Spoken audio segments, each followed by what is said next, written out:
at nagdideklara na lahat po tayo ay makakaranas. Yan.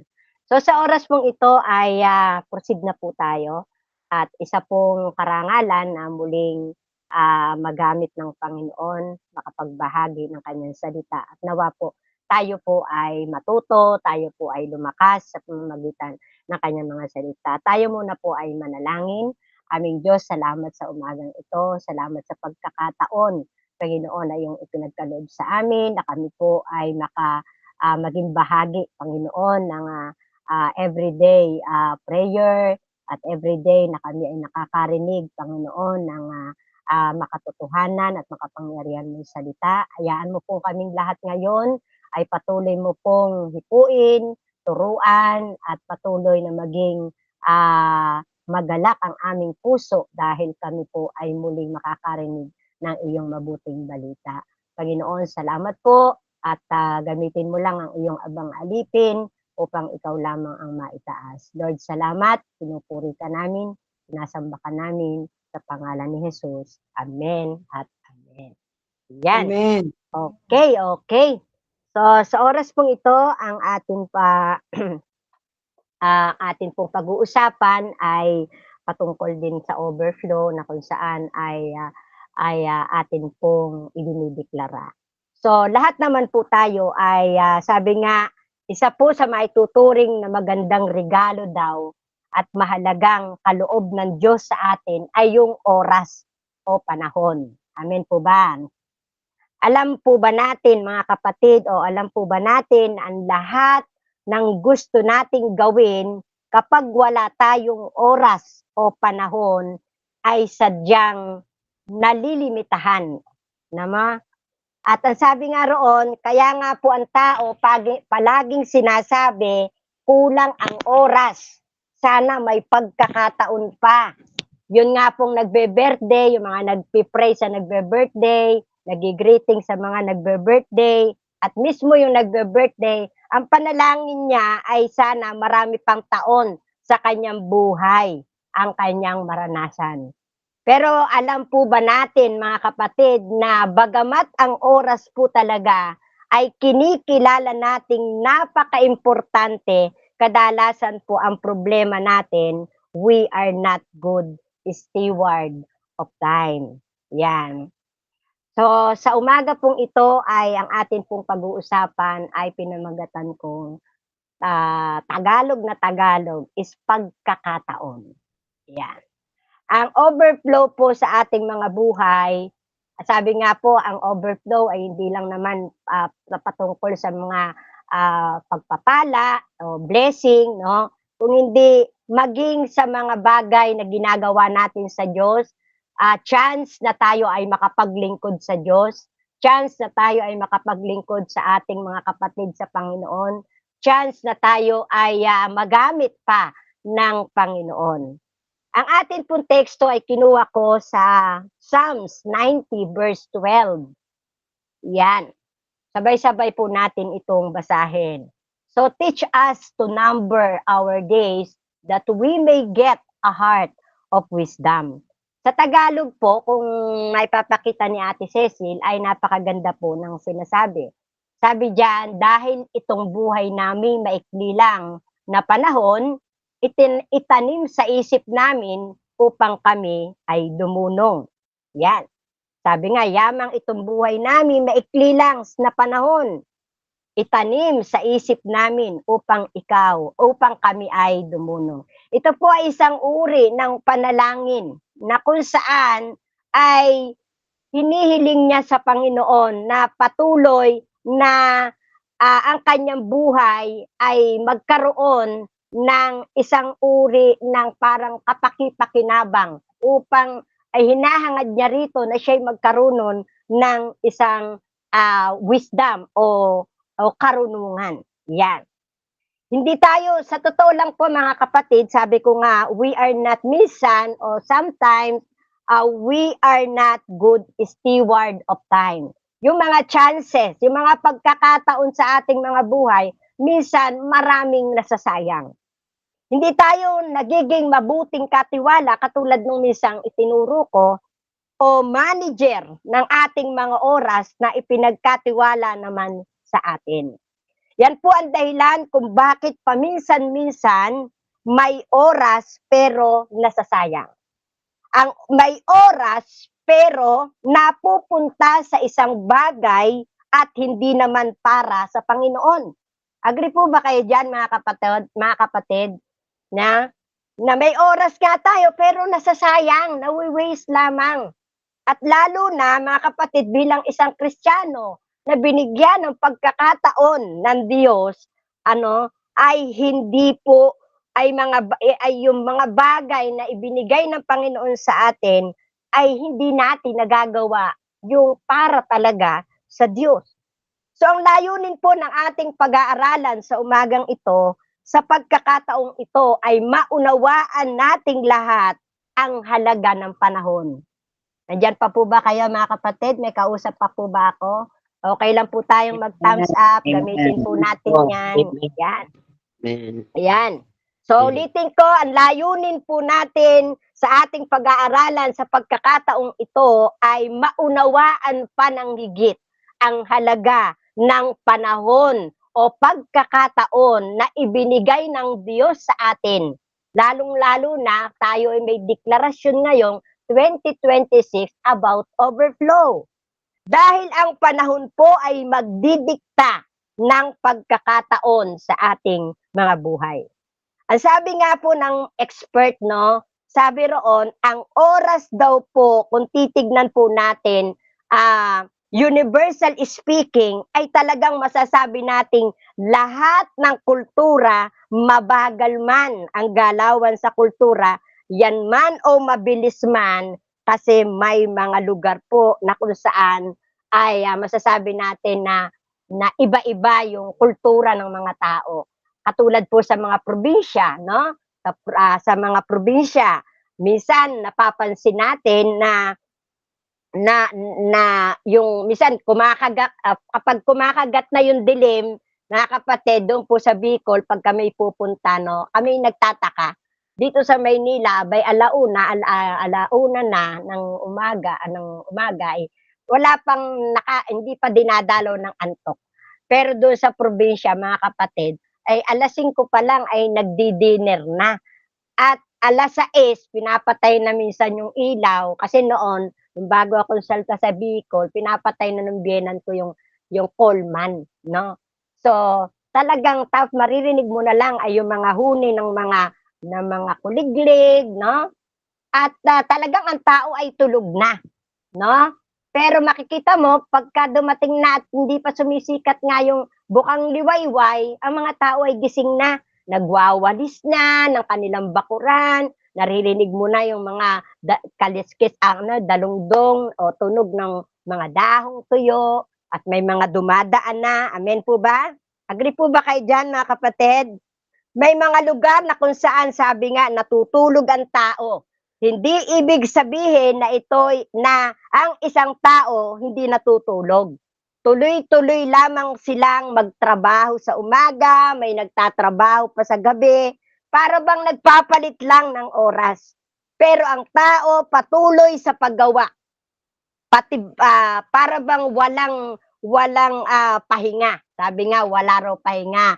24 hours ay parang gising lahat ang tao. Dito po sa Maynila, mga kapatid, ay parang ang tao talaga ay hindi natutulog. At sang-ayon po mga kapatid sa isang eksperto o sa mga eksperto, kahit daw po mabagal ang takbo ng buhay sa ating kinalalagyan, nandoon ka sa mabilis na takbo ng buhay, ang pinakamahalagang solusyon pa din ay para sa kaayusan at yung tinatawag nating stewardship of time. Ayan, maging katiwala tayo doon sa bawat oras o panahon o pagkakataon na ibinigay ng Diyos sa atin. Dahil kung meron tayong stewardship of time, matitiyak po natin o magagamit natin na tamang ang oras. Tignan po natin ito. Meron po tayong, alam niyo po ba, na meron po pala tayong 1,440 minutes. Correct niyo po ako if I'm not mistaken, 1,440 minutes sa bawat 24 hours a day. So, ang tanong, mga kapatid po, sa bawat 1,440 minutes sa isang araw, gaano po kaya karami o ilang porsyento ng oras na ito ang sinasabi po nating nagagamit para sa layunin ng Diyos? Sa ating buhay, mga kapatid, ay mapapansin po natin na may oras, pero ang oras nasasayang talaga. May oras, may chance na binigay sa atin ng Panginoon, pero hindi nagagamit ng tama. May oras, pero ang oras po ay hindi naman natin nabibigyan ng tunay na pagpapahalaga. Tignan po natin ang sinabi doon sa Psalms 90 verse 12, ulitin po natin. Ang talatang ito ay nagtuturo po o nagpapakita ng isang positibong pananaw para ma-encourage naman tayo, ma-motivate na gamitin natin ang bawat pagkakataon sa ating mga buhay na tama. Ulitin po natin, sabi rito sa English, teach us to numbers our days. Arise that we may gain of our heart of wisdom. Amen? Napakaganda po ng sinasabi dito, mga magulang kapatid, na talagang yung idea po na bilangin yung mga araw is hindi naman po ito literal na bilangin. Kung hindi yung idea po nito, mga kapatid, ay yung be conscious. Amen? Be conscious. Kung may papakita yan ni Ate Ceci. Be conscious. Sa paglipas ng mga panahon, mga kapatid, no, upang aralin po natin o maunawaan natin, hanapin natin ang karunungan kung paano pahalagahan ang mga oras at pagkakataon na ipinagkaloob ng Diyos sa atin. Kung papansinin po natin paminsan-minsan,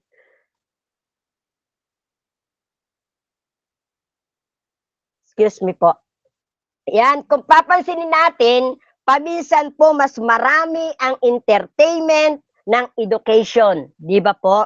Mas marami ang oras sa non-essential. Mas marami yung iginugugol natin doon sa non-essential than the essential. Mas marami ang oras sa mga taong hindi naman gaanong kahalaga sa ating buhay. And less time with people who are important. And I think sa panahon po natin ngayon, na masasabi natin na ang tao ay, kung nailagay po dyan ni Ate Cecil, we lack of discipline in terms of time and we are easy distracted. No? Bakit ko po ito nasabi, mga kapatid? Dahil ngayon po, marami tayong na-discover ang mga gadget, iba't ibang mga teknolohiya, no? Kung sino po yung nakakakita ngayon dito sa Facebook, yung binabalik tanaw, yung mga dati nating mga buhay. Na sabi nga yung mga bata, simple lang na piko, simpleng laro, simpleng laruan na maliliit na buto ng sampalok, lastiko, syaktong, no? Ay napakasaya na ng mga tao nung araw. Kami po, ng aming mga magkakapatid, ay masaya na kami kapag tapos na yung trabaho namin, ay diyan na kami anong tawag nito, mag-Chinese garter, magtataguan, sa likod ng imburnal, ganun lang po ang buhay. Pero ang saya-saya na, mga kapatid, pag napapanood ko nga po yun, napapaluha ako, na kung saan yung TV namin ay nakikipanood lang kami. Doon namin nararanasan yung kami pagsaraduhan ng may bahay na kahit kamag-anak namin, diyan namin nararanasan yon. Pero sa ngayon, ay iba na. Yung gadget natin, mga kapatid, kung saan-saan na napupunta, gadget pa lang yan. Hindi naman minsan, pero minsan may mga kaibigan tayo na minsan bumati lang, minsan sinilip lang natin yung ating oras, no, sa cellphone. Mamaya, makikita mo, nakikipag-chat ka na pala. Nag-chat-chat na kayo, pagka may nagpadala ng link sa iyo, pinanonood mo na yung video, mamaya may update na, no? Marami nang nangyayari na yung dapat na mga essential na gawin ay nagagawa natin yung mga non-essential. Amen po ba? So in other words, mga kapatid, madali po tayong matangay kung ano yung dapat inimbento, mas dapat nasisimplify ang buhay natin. Ang nangyayari po, it makes a lot of complication. Bakit nga ba simplify? Kasi una, na-imagine po ba ninyo yung buhay na walang komunikasyon? Ang hirap, di ba po mga kapatid? Like nung nauso yung cellphone, yan. Sa halip na mapadali ang mapapadali,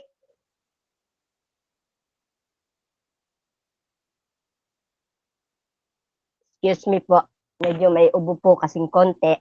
So, sana tayo, sa halip na mapapadali yung ating buhay, yung malalayo nagiging malapit, kaya nasasabi ko lang po na maraming komplikasyon.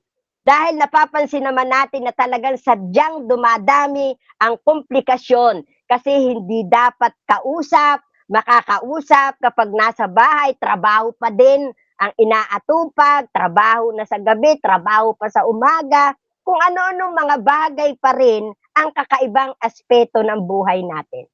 And this is not healthy. Hindi po ito maayos, no? Kala lang nila, kaya tignan mo, paikot-ikot ang tao, no? Makita mo, trabaho na sa office, kinukuha pa, dinadala pa yung trabaho sa bahay. Kaya nga kung mapapansin natin, nagsasuffer yung human relationship. Kasi hindi nila nakikita yung pagkakataon na ibinigay sa atin ng Panginoon. Very common na nakakakita po tayo na minsan lalabas yung pamilya, magyayaya yung pamilya sa labas, sabi, magkakakain daw sa labas, mag-window shopping, no? Sama-sama yung pamilya, physically. Sama-sama. Pero may kanya-kanya namang mundo pagdating sa kanilang mga gadget. Hindi po ba mga kapatid? May aatupagin yung anak, yung nanay nasa gadget, yung tatay nasa gadget, paminsan-minsan po, parang mapapaisip ka na lang, bakit lumabas pa? Hindi rin naman talaga nag-uusap. Tama po ba mga kapatid? Kaya napunan niyo po ba mga kapatid? Magmula nung nagkaroon ng mga yung teknolohiya na yan, nakikita mo nung araw, kami po talaga, kapag kami ay kumain, nagpipray kami, tapos tahimik kami. No, kasi bawal yung nagsasalita lang na pag may laman yung bibig. Pero alam nyo ngayon, mga kapatid, parang nawawalan ng respeto sa pagkainan ang pamilya. Agree? Nandyan yung magpipicture, kaya nga, kakain, kaya minsan yung bata, galit na, umiiyak na yung bata. Kasi bakit? Gutom na eh. Tama? Hindi na nila nabibigyan talaga ng importansya yung pagkakataon na kaya nga sila lumabas ay para mag-bonding. Dahil yun lang ang pagkakataon na ibinigay ng Diyos sa kanila para ma-enjoy nila yung salitang pamilya o gathering ng pamilya. Amen po ba? At sabi nga rito, pero iyan po ang nangyayari ngayon. We see and open. Alam natin, it creates how about human relationship on earth.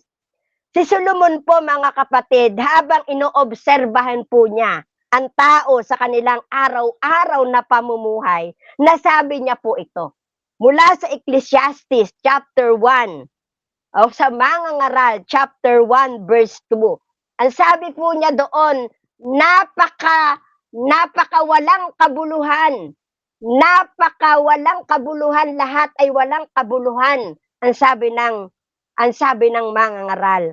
Ang sabi niya dito that everything is meaningless. Vanity of vanities. All is vanity. The point of view and perspective po ni Solomon, nang sabihin niya yan, inoobserbahan niya ang human activities. Alam niya na ang oras ay very virtuous, no? Kailangan yung kabutihang asal, no? Good behavior. Alam niya yung oras ay dapat gamitin, mga kapatid, sa Panginoon. Pero bakit sa tingin niya ay maraming tao po, sa halip na pahalagahan ang Diyos sa limitadong oras at resources na meron tayo, ay ganoon ang nangyayari. Kaya sabi po niya, everything is meaningless. Binigyan niya tayo ng biyaya ng oras, binigyan niya tayo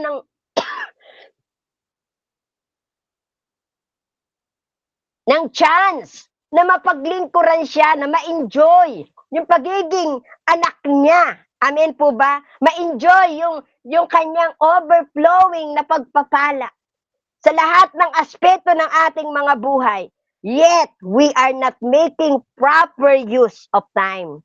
Pero may sinabi rin po siya about time. Sabi niya doon sa Ecclesiastes chapter 3 verse 1, kung maipapakita ni Ate Cecil, sabi roon, ang lahat sa mundong ito ay may kanya-kanyang panahon, may kanya-kanyang oras. There is a time for everything and a season for everything, activity under heaven. Agree po ba kayo dyan? May kausap pa po ba ako? Yan.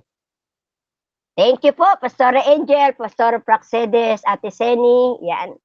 Sa at least na alam ko may kausap pa ako.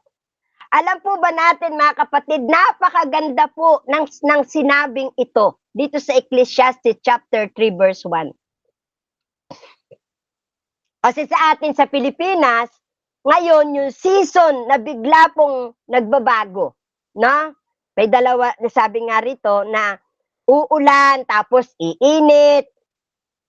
The other day, na-experience ko po, mga kapatid, nung ako ay umalis, na sabi ko, medyo maaga-aga pa ng pahapon pa noon. Sabi ko, ganda naman ng sikat ng araw kanina, ay total paggabi naman na, ay hindi na ako magdadala ng payong. Kasi ako po kahit saan, ay nagdadala ako ng payong. Sabi ko, hindi na ako magdadala ng payong. So, doon sa kalagitnaan ng aking pagbabiyahe, mga kapatid, ay biglang umulan ng napakalakas. At hindi lang umulan, kundi talagang baha at walang hirap sumakay. Amen po ba, mga kapatid? So, no choice po. No choice ako kasi kailangan pa din akong pumunta sa gawain. Kasi nag-aantay na yung mga tao. Bakit ko po ito naikwento?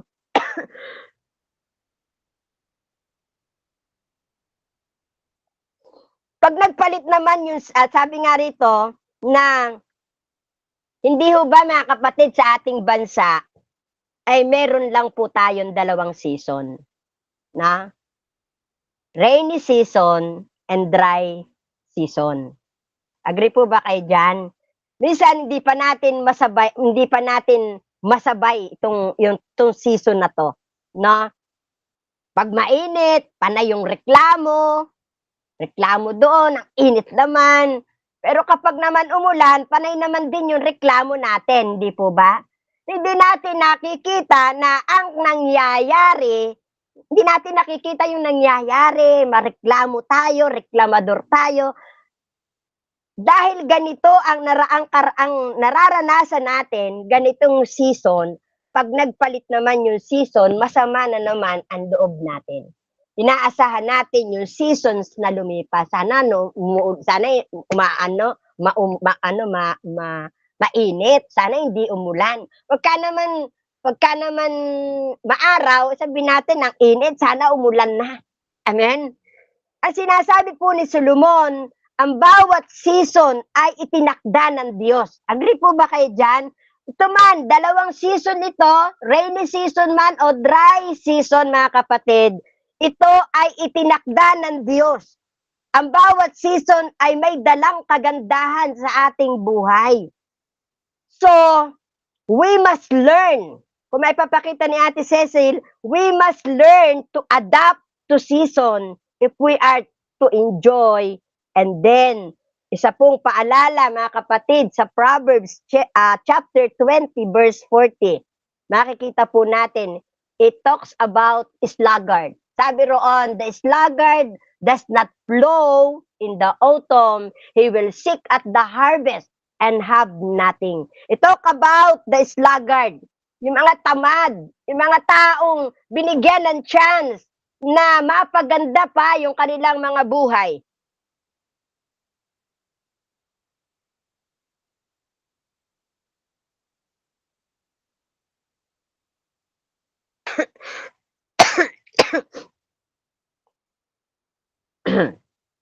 Yan. Na mapaganda pa yung kanilang buhay. Sabi roon, sluggard do not blow in season, so at the harvest time, they look but finding nothing. Sabi sa Tagalog, ang ganda. Ang magsasaka, sa Tagalog, ang magsasakang tamad magbungkal ay walang maaani pagdating ng anihan. Amen po ba? Yung iba nag-e-expect ng overflow. Katulad kahapon, yung message ng Pastor Joel, no? Ang dami nag-aasam ng mga bagay na ito. Ang daling sabihin, yes, overflow. We declare this 2026 is the year of overflow. Pero mga kapatid, wala namang ginagawa. Binigay yung pagkakataon sa atin ng Diyos, pero wala namang ginagawa.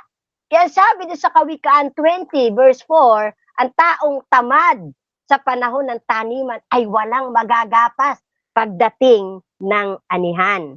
Agree po ba kayo dyan? Simpleng emoji lang po dyan. Masaya na po ang inyong lingkod. Alam ko may kausap pa ako. Inililink natin dito mga kapatid yung panahon sa pagkakataon parang pagtatanim. Kung wala raw itinanim, syempre walang aanihin, hindi po ba? Ang tungkol naman sa ating pagtatanim, take note po mga kapatid, nagtatanim ka ngayon, kinabukasan ay meron ka nang aanihin. And most of the time, it takes a lot. It takes a long period of time. Pero ang bottom line, yan, sabi nga rito, kung papapakita ni Ate Cecil, ang bottom line po dito mga kapatid, we must reminded that the time is gift from God. Niwala kayo? Ang oras, ang bawat oras, dry season man yan, rainy season man yan, o anumang season yan mga kapatid, anumang oras yan, ito ay regalo ng Panginoon. We have responsibility to use it properly. Amen? So, ilagay po natin sa perspektibo ang mga bagay. Sabi ng isang author, don't spend time, invest it. Sabi ng isang author, don't spend time, invest it. Ano ba ang kaibahan ng spending sa investing? Yan. Ang sabi, ang spending, you lose money. Pero yung investing, you use money and you expecting in return. Amen? Inaasahang babalik para sa iyo, hindi po ba? So when you spending time, hindi na babalik yun. But when you invest time, when we invest time for the Lord, use it and you can something in return. Meron tayong makukuha kapag ito ay ininvest natin, lalo-lalong na yung buhay na ibinigay, yung chance na ibinigay ng Panginoon sa atin sa paglilingkod, dapat gawin na natin dahil alam natin mayroong kapalit. Kaya sabi nga sa Galatians chapter 6 verse 9 to 10, sabi roon, anong tawag dito, na tayo ay huwag magsawa na gumawa ng mabuti dahil sa takdang panahon, mga kapatid, tayo ay aani kung hindi tayo magsasawa. Kaya lang, maraming Kristiyano binigyan ng pagkakataon, madaling magsawa. Madaling parang sinasabi nila, Lord, dalawang buwan nang nakakaraan nang kami nagdeklara ng 2026 declaration, parang hindi ko pa nararamdaman. Ang tanong, may ginagawa ka na ba? Meron ka na bang binhi na nagsisimulang itanim? 'Di ba? Tayo lang ang makakasagot niyan, mga kapatid, and you can something in return. Si John Maxwell, ang sabi niya, yung principle of the trade-off, meron pong pagpapalit. Sabi doon, may papakita niya, sabi niya, every time you do something, you either use something and gain something else. No?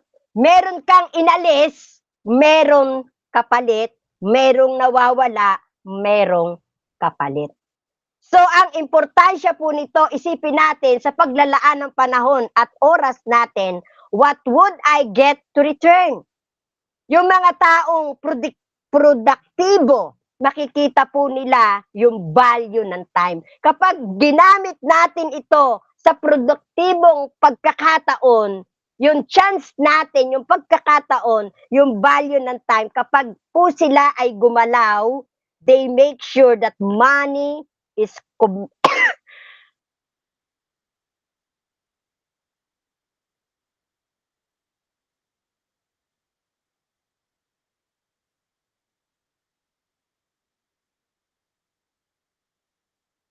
excuse me po. Ulitin ko po, kapag sila ay gumalaw, they make sure that money is converted into something that essential and beneficial. Yung mga tao naman po na hindi conscious, katulad ng sinabi natin kanina, mga kapatid, yung hindi mga conscious dito, they just spend time. Ginagamit lang nila yung kanilang oras, sinasayang lang nila ito na walang balik. Nagastusan nga ang nagastusan sila, ang problema, mga kapatid, walang return o walang balik sa kanila yung ginawa nila na pagsasayang ng oras, ng pera, ng pagpapala na ibinigay ng paminsan nga, yung mga nakikita mo po ngayon, nakikita natin ngayon, yung industriya ng entertainment talagang literal at the tips of our finger, mga kapatid, kasi nandyan na yung mga gadget, subscription dito, subscription doon, at wala naman talagang masama if you want to if we want to entertainment, no? Pero mga kapatid, between entertainment and education, of course, mataas po ang premium ng education, di ba po? At kung paano may resources that you will keep entertained, may mga resources po na that you will educated. Example po, mga kapatid, sa pagmamaneho po natin sa gitna ng trapiko, no, makikita natin nakasakay ka sa isang public transportation. Yan, nakasakay tayo, no? Makikita mo yung mga tao, karamihan may mga headset, yung cellphone, kasi makikita natin, if you don't want to watch, you can listen na lang. Ang bottom line po natin dito, you and we can access knowledge anytime. Nasa iyo yan. Kung ang ina-access po natin, when it be spending time or that time we consider as investment, you get something in return. Amen. Tanungin niyo po ang inyong mga sarili. Kayo lang po ang nakakaalam. Ito bang oras na ibinigay at pagkakataon ng Panginoon sa akin na ginagamit ko ang oras, ay ito ba ay may bumabalik sa akin? Now, ang ideal po ng allocation of time, most of it, kunwari, lagyan po natin ng figure of strength, figure ng it should be 80% of strength. Ibig sabihin, ano yung dedicate more time on your strength rather than neglecting your strength. Bakit po, mga kapatid? May mga tao na mayroong husay na over years na yung kausayan na nagsimula as advantage, maybe skill, maybe knowledge, pero eventually nagiging disadvantage dahil nadideteriorate ang knowledge at hindi na po ito napiplemish, hindi na po a-update yung kanyang karunungan o kaalaman. Sabi meron akong naitanong, naalala ko lang po yung isang estudyante na nagtatrabaho na ngayon. Ang kanya pong kalarangan ay yung technology. Kasi ano 'to, talagang ang technology ngayon ay talagang nasa higher ano na, eh. Sabi ko sa kanya, "Anong mga apps or anong mga, software yung, tawag dito, yung ginagamit mo noong ikaw ay nag-aaral?" Sabi ko doon sa estudyante. At na kung saan, ikaw ay nag-aral, binayaran mo yun, talagang ilang taong kang pinag-aralan mo yun, ngayon wala na. Alam ninyo sinabi sinabi niya sa akin, "Alam mo pastora, hindi ko maisa-isa pero kung tutuusin halos 70% na kanyang inaral mga kapatid ay ano, noon wala na. Either phase out na or tawag dito, outdated na, hindi na compatible sa current technology. Isipin ninyo po 'yun mga kapatid, nag-aral ng ilang taon, nagsunog ng kilay to get a degree of technology related doon sa kanyang courses, tapos yung inaral mo noon, most of the irrelevant. Dahil laos na, phase out na, kaya nga po kung wala tayong pagde-develop ng ating strength, baka sabihin po natin, alam ko yan dati. Nakikita niyo po, katulad ng mga nung unang panahon, nung ako'y nag-aaral, yung makinilya, tama? Makinilya. May mga yun, nakita mo, computer na lahat, bla bla bla. Kasi dapat nag-a-update tayo. Kaya nga po, nakita ko ang kapatid ko nag-teacher na, nag-aral ng ilang taon, ta's nakita ko nag-aaral na naman, nagma-master na naman, ta's nag-aral na naman uli. Si Ma'am Juby po, asawa ng Pastor Michael, walang katapusang pag-aaral, 'no? Kasi why? Kasi iba na yung technology noon, iba na yung mga aral noon, hindi na yung a, e, i, o, o. May mga process na, may mga bagong ginagawa na para mas lalong mapabilis daw yung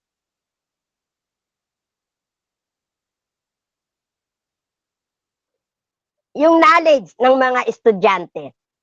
Amen? So ang tanong mga kapatid, sabi nga rito, pero ngayon, sabi nga hindi na raw niya, wala na raw siyang alam doon sa ginagawa niya. So we have to develop our strength and continue to be God advantage, and then devote other time for grow. Ang tanong po rito mga kapatid, ilan po sa ating mga ginagawa ay nagpapalago sa atin? Yung po bang ginagawa natin ay malaki yung naiaambag sa ating spiritual growth? Yung atin po bang ginagawa ngayon ay talagang nagpapalalim ng relasyon natin sa Panginoon? Amen? Maybe is in the area of spirituality. Maybe ito ay nai-improve natin yung ating physical fitness, or maybe it can benefit your emotion or yung whatever aspect of our life. Pero ang importante mga kapatid dito, make it sure that we use it for something that is beneficial in our life. Kasi pag hindi po na tayo conscious, pag hindi tayo conscious sa ating mga ginagawa, sometimes we spend a lot of money. We lost a lot of time on non-essential by diverting our attention to the non-essential. We lost more than for what is more important. Hello? Amen? Kaya nakakalungkot pong minsan kung ano yung importante, doon tayo walang panahon. Kung ano yung dapat nating paglaanan, doon tayo nagkukulang o tingnan, amen po ba? O tignan po ninyo, tignan po nating sabay-sabay. Yung isang komentary, galing po sa isang manunulat. Ang sabi niya, most of undisciplined, the lack of unbusy, but undisciplined lives we have ever experienced funding to do this. Those of these great companies, however, you may stop doing this as do to this. Sabi po yan ng isang author.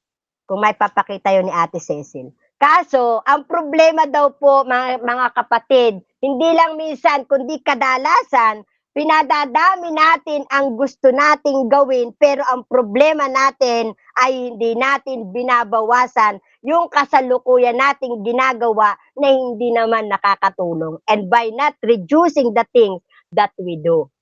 Ano po ang nangyayari sa atin? We are not able to do what we need to do. Bakit? Pararamihin mo yung gagawin, ang problema, yung time naman, hindi naman dumadami. Eventually, you still have to choose. Kailangan tayong mamili, mga kapatid, o kaya umabot tayo sa point that we are overloaded. Kaya minsan, pag sobra na, parang ano tayo, ano tayo, tawag dito, parang nababurn out na tayo, ang daming gagawin, lalo sa ministry, lalo na kung mga task, may mga bagay na ibinigay sa'yo, pinagkatiwala sa'yo, ang Panginoon, pamamagitan ng mga pastoran natin, kailangan umattend tayo ng ganito, lalo ngayon, nagkaroon kami ng planning, yung dating hindi namin ginagawa, ay pinapalitan.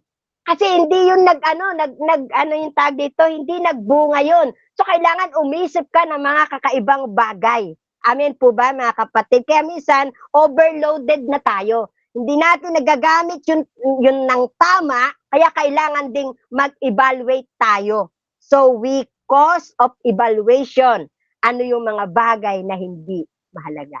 Kaya nga po may planning no? So, nakita namin, ano ba ang problema? Bakit ang mga tao hindi umaattend ng prayer, na tamad sa prayer, tamad na tamad sa mga activities na kailangang magpalago, no?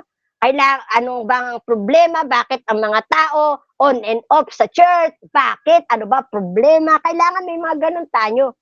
You will notice sa Bible, mga kapatid, yung mga tao talagang nakapaglaan ng panahon sa Diyos. Yan ang kanilang practice. Let me give you an example.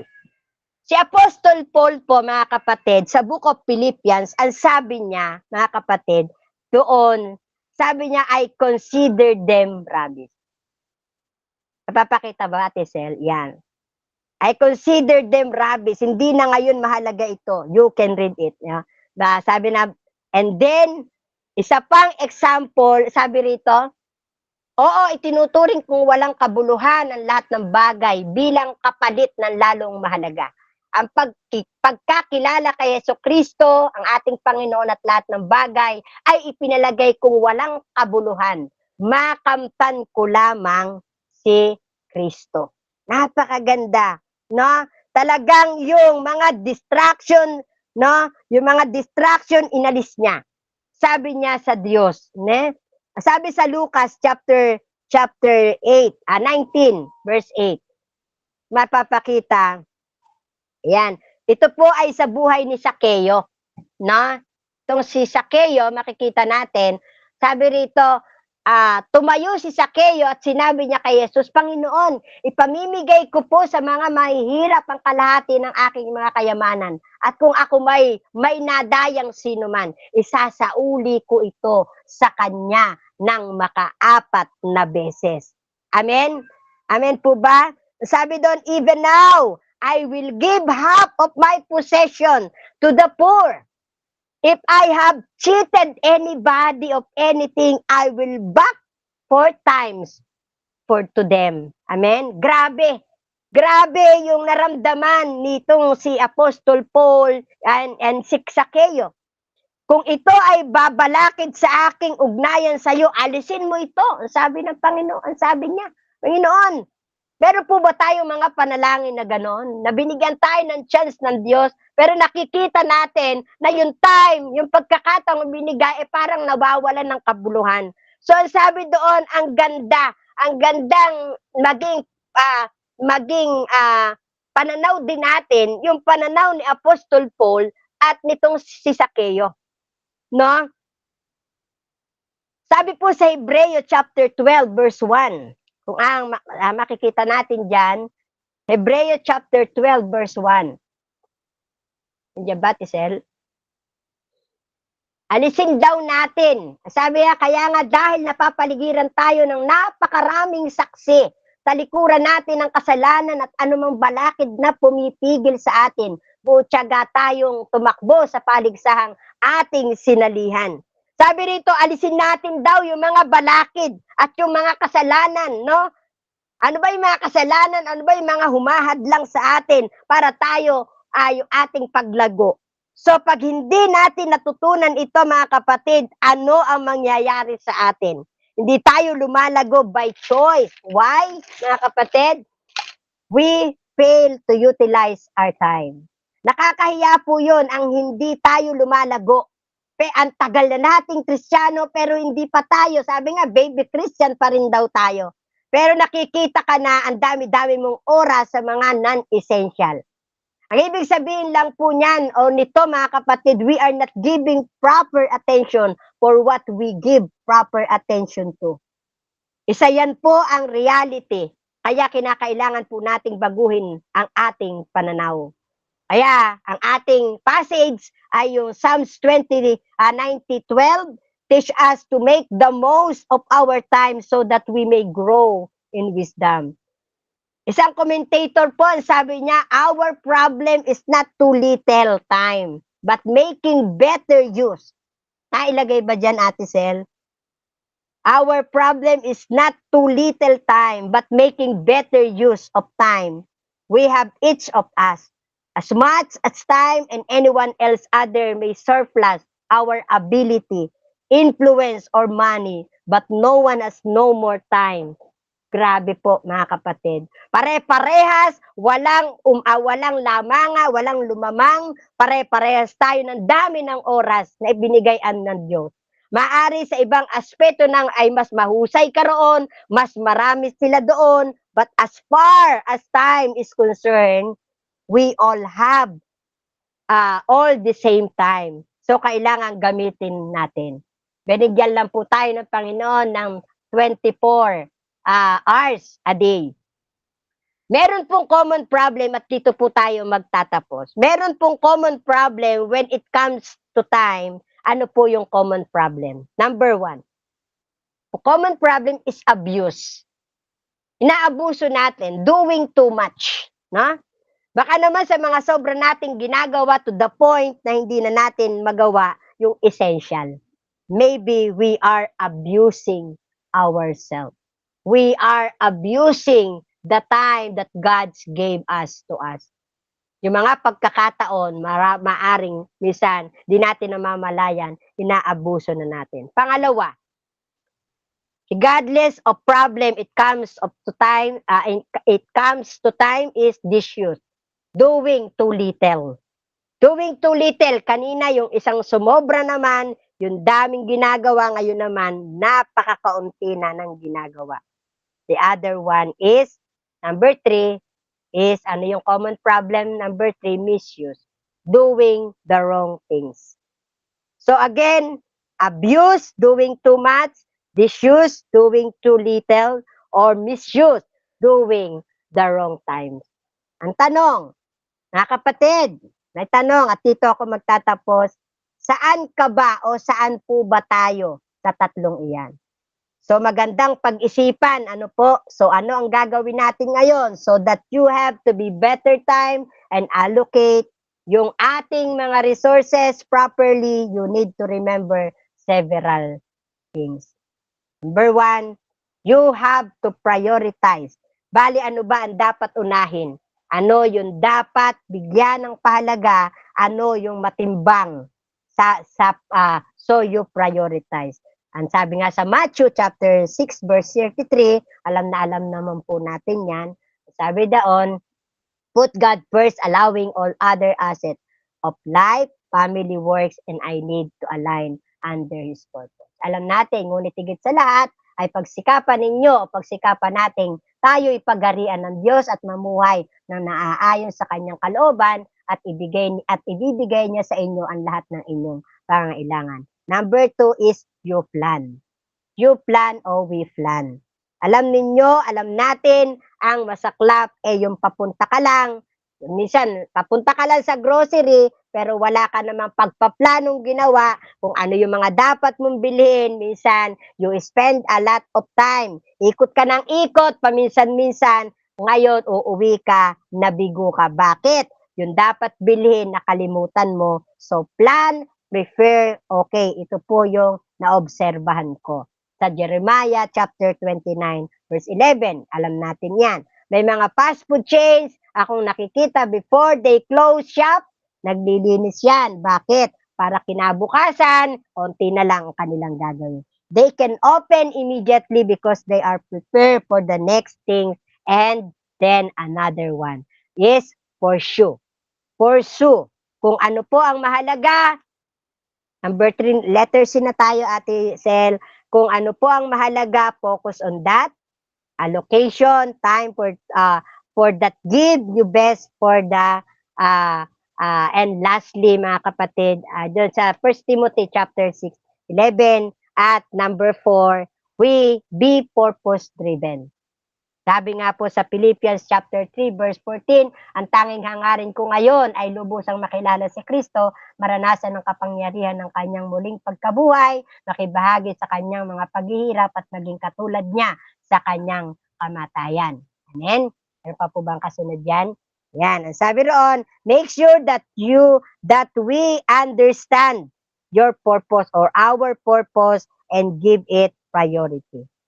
Sa ganitong bagay, mga kapatid, when we look back, hindi tayo manghihinayang at masasabi nating nagamit natin ng tama ang oras at ang pagkakataon na binigay ng Diyos sa atin.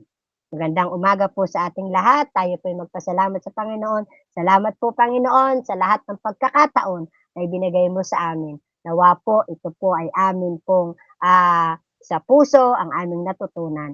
Pinupuri ka namin. We bring back to you all praises, honor, and glory to the mighty name